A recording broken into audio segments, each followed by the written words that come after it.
Good morning, YouTube. Actually, no, it's afternoon. It's about 1:30 in the afternoon. So anyway, welcome to week 37 or the end of week 37. Numbers first. So I'm currently weigh 67.9 this morning or yesterday morning. That's a loss of 400 grams. That's about a pound-ish for that week.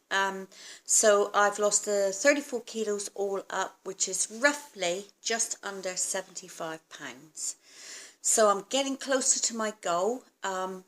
It's quite hard now, I must admit. Sometimes, I'd have a sneaky weigh in the week and I think, oh, I haven't lost anything. I hope I do get round to losing something. And sort of like the weekends, because I'm fairly busy the weekend because my husband's home, I can sort of stay relatively active and I don't worry too much about eating, if you like, and don't really pig out at the weekend, which is quite good. So yeah, it's been all right. But yeah, I can see, I'm getting down at that end now and it's getting harder. The other thing is my meal plans have really gone out the window these last few weeks because, like I say, it's getting harder to lose the weight. I'm not probably eating that healthy.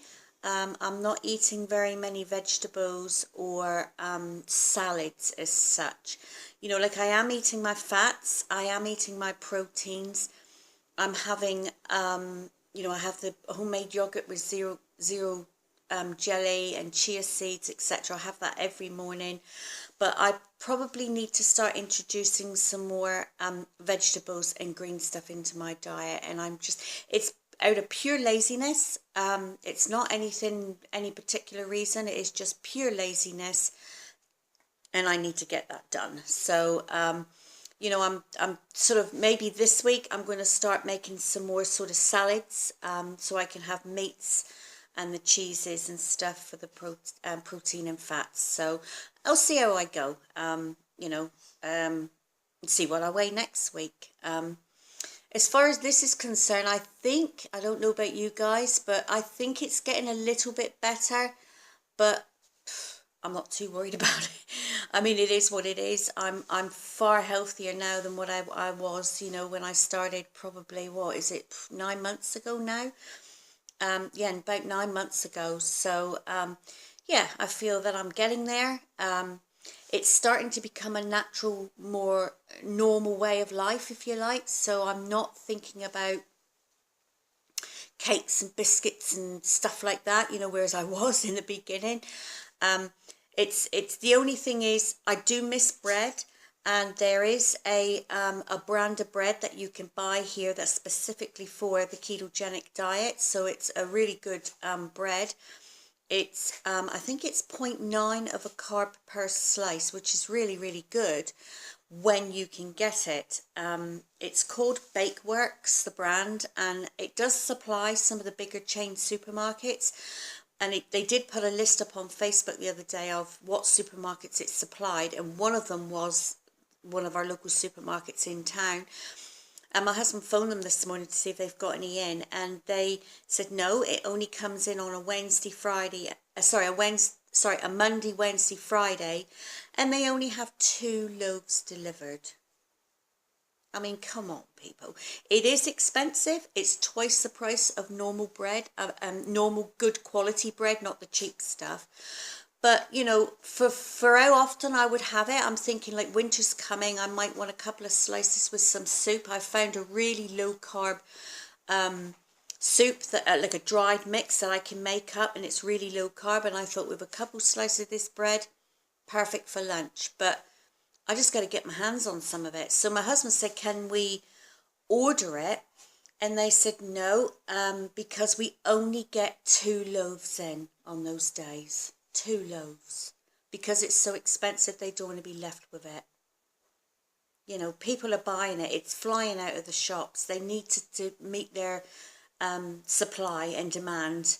you know, better than what they're doing. So we're going to call the company and we're going to see if they can get onto it and send out more bread, because everybody wants it. I mean, there's a really large ketogenic diet community in North Canterbury, which is where I live. You know, it's got probably well over 1,000 subscribers, and this is just in the local area, North Canterbury.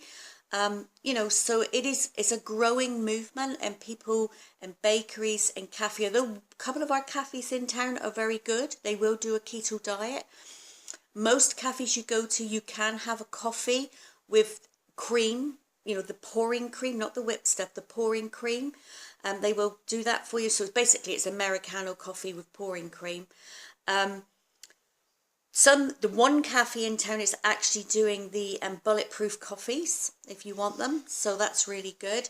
But it's just very, very slow to start taking root, if you like, over here at the moment. So it is getting better, slowly, and I anticipate in a year's time that it will be far more widespread, and you'll be able to get far more products that are super low carb, which is basically what you're looking for on a ketogenic diet.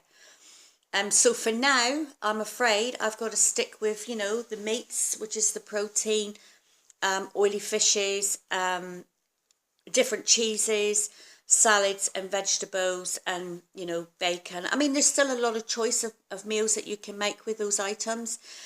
It's like I said, I'm just being completely lazy. It's like, now I've just had some lunch, and what I had some more jelly with the yogurt, and I had 2 little pieces of dark chocolate. That's fine. You know, I'll have something else tonight.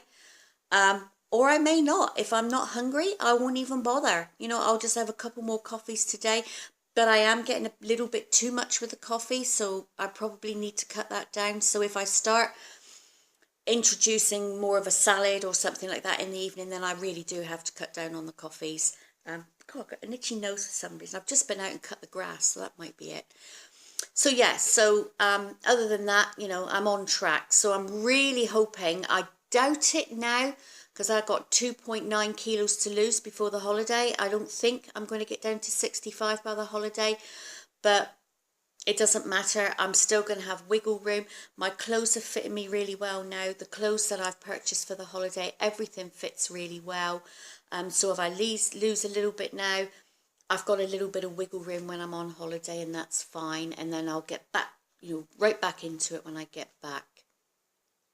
So what else has happened this week? Ooh, I don't know how I could forget this. I'm waiting about 2 o'clock, from 2 till 5.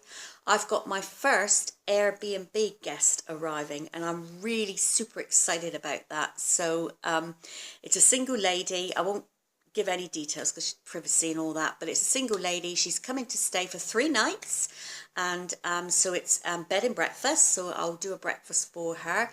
She doesn't eat meat or fish, so it'll be breakfast of her choice. I mean, I've got cereal, toast.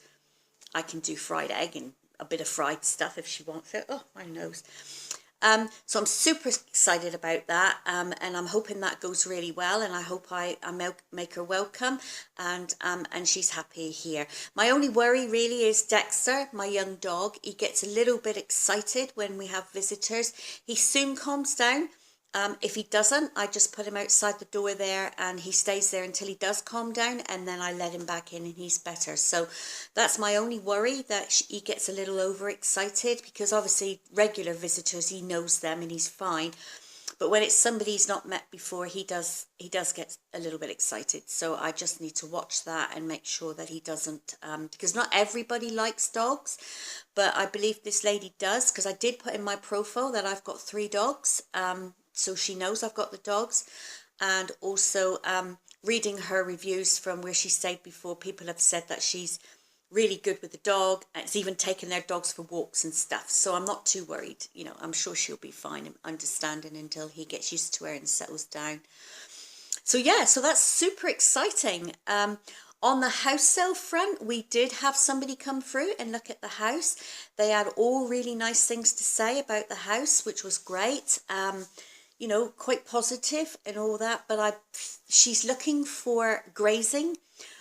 We currently don't have grazing here. We are in the process of getting some grazing, 2 hectares or 5 acres of grazing sorted.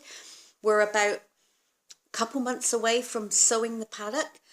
So, you know, that's not going to happen probably in time for her to move in order to, because she sold her house, in order for her to have some grazing for the winter. So I get that this is probably not suitable for her. But, you know, the fact that we had somebody through is great. We're in no hurry. We're quite happy to just sit here and wait and see how it goes. Got the Airbnb thing going on. As far as the job front's concerned, I'm waiting to hear back from a couple of jobs that I've applied for. But I'm not in any super hurry to get a job. You know, if I've got Airbnb guests, then I'm better off being here than working at the moment. But I mean, this is just my first one. You know, not to say we're going to get tons more. But if I get good reviews from this lady, people look at reviews. I look at reviews. I've booked several Airbnbs in the UK. First thing I do is look at the reviews. So if I get a good review from this lady, then hopefully it will take off and we'll get, you know, reasonably regular stayers, and that would be great. But you've got to remember, New Zealand is a small country. We don't have a lot of people visit this country, and there are a lot of people doing this sort of thing. So they've got quite a big choice. So you've just got to have that point of difference for someone to stay here. And for us, it's, you know, we are in the country. We are living in a wooded surrounding. We do have nice walks around. We're fairly central to Christchurch, Rangiora, and a couple of other smaller towns. So we got those advantages. So anyway, that's enough of that. So anyway, so that's the end of this week, week 37. So I'll catch up with you next week, which will be week 38. So take care, everybody. I hope you all have a good week, and I'll catch up with you next week. Bye.